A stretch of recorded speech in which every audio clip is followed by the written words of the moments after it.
Welcome everybody to this crypto special segment. Gracy Chen, Managing Director of Bitget, is joining us to discuss market outlook, the changes and evolution of the industry, and last but not least, the women's role in the cryptocurrency space. So good morning and thank you so much for joining us. Hi, thank you for having me. So a little bit of context for our viewers. Bitget is a leading global derivatives and copy trading platform based in the Seychelles. What are your medium to long-term goals relative to the Italian market? Because we are here based in Milan and of course Europe. Okay, sure. So maybe I just briefly talk about our medium to long-term goal in terms of the global market. So we have the ambition to be among the top 3 crypto exchange in the next maybe 3 to 5 years. While in that scope, Europe is definitely a very key region for the growth of crypto users and for our users as well. So right now we have users across various European countries. Italy is one of the key markets in this region. So we will continue to invest in order to improve our user experience in this country. While moving forward, Bitget is committed to strengthening and innovating the product range, as well as promoting the adoption of crypto trading around the world, with aim to be, we actually have Web 2, Web 3, both kind of elements, and also we have DeFi and CeFi, that's decentralized finance and centralized finance, to build a bridge, hopefully, from crypto to the mainstream. So for the next 12 months, we actually plan to continue just offering the safest and most stable crypto platform, strengthening our market stand in the future, further develop and expand in terms of product offering, trading volume, user geography, and we will also be focusing on social trading in terms of products, which is one of our key differentiation factor and signature product that Bitget is looking to place more emphasis. And social trading also allow people to interact, observe from other traders, as well as follow and execute the strategies of more experienced peers. So we want to promote all these sorts of branding, product, and different offering to the market. I was wondering, what's your view on the cryptocurrency industry in general? 2022 has been a nightmare, to be honest, not only for the cryptocurrency industry, of course, for all kinds of markets, but crypto's lost about $2 trillion in terms of market cap. So I was wondering, what are your expectations for 2023 and also, let's say, medium to long term? Okay. So 2022, indeed, like you said, a nightmare. I cannot agree more. But we also think from an industrial point of view, it's actually a good phenomenon that some of the bad players are washed out. So I think in the medium to long term goal, what happened last year, like earlier in the year, there is the Luna UST collapse, Celsius being in trouble, and later on there's FTX collapse. So these are some bad players in the industry, and it's doing the long-term good to the crypto world. And also, I think, for example, FTX, what happened over there is making people think we should really, emphasize on the key product and develop well-informed platform for our users to follow, to provide the best or safest platform and user experience to the users. So in terms of 2023, I guess we can firstly emphasize a little bit on what FTX mean and what 2023, or like you said, medium goal could be, medium to long-term scenario could be. So I think FTX made us think among a lot of things. And we see a few trends after this as well. Number one, centralized exchange may enter a consolidation phase. In our opinion, in a long-term goal, maybe 3 to 5 years, there won't be so many small crypto exchanges, because there is a very strong need of a high standard of measurement to gain trust. And also, we think some of the smaller exchanges will have very hard time retaining customers and setting a high bar for the newcomers. So the industry will slowly develop into an era of oligopoly, where a few of the stronger players will eventually prevail. And we hope we are one of them. A second trend would be more opportunities for DeFi. I'm not sure how much our audience know the difference between CeFi and DeFi, but basically decentralized finance, especially decentralized lending, will further increase and usher in the long-term opportunities and innovation for this space. And another thing is we probably have noticed, I guess, not just in Italy, Europe, but also around the world, there are lots of national regulations further strengthened. We think this is, again, important in the long run, because that's how, the crypto can go mainstream. Yeah, so these are some general trends in the space. But if we want to talk about specific cryptocurrencies like BTC or ETH, we can definitely talk about that. I'm not sure if this is what exactly you're asking for. Yeah. So you just mentioned stronger regulation. So you support a stronger regulation. You think it could be useful?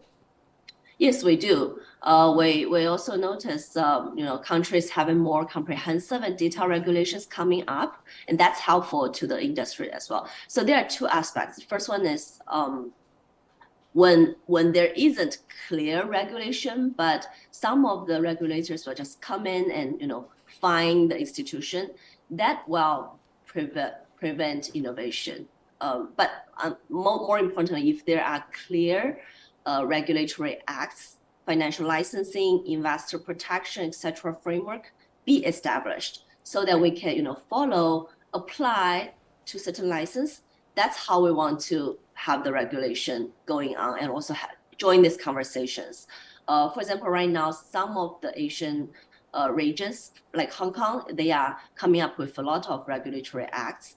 And we are also applying for a Hong Kong license. Yeah, so these are all the sort of regulation that we're talking about here. And again, it will do good to the industry, because that's how you have a better trust and have more trust and well-protected methods here for the users. Right. You've mentioned two players like FTX and Celsius, and this was a major shock, specifically FTX, because it was so unexpected and so fast. So what I can tell you for sure is that because I'm covering the industry for a very long time, there is a little bit of, how can I say, some kind of lack of confidence in the industry at this point. What are you doing in order to defer from these bad players, as you call them? Yeah, so for example, in Bitget, even before FTX, we have a lot of protection methods implemented already. So for example, we have our Bitget protection fund that was valued at more than 200 US million before FTX, and then we increased it to 300 million USD with open wallets for our users and everyone, even not our user, people who are not our users, to see, to check. This is in a few wallets in BTC, USDT, USDC. We don't have our own, token or any other altcoins, so-called smaller tokens. So these are some of the ways to be transparent.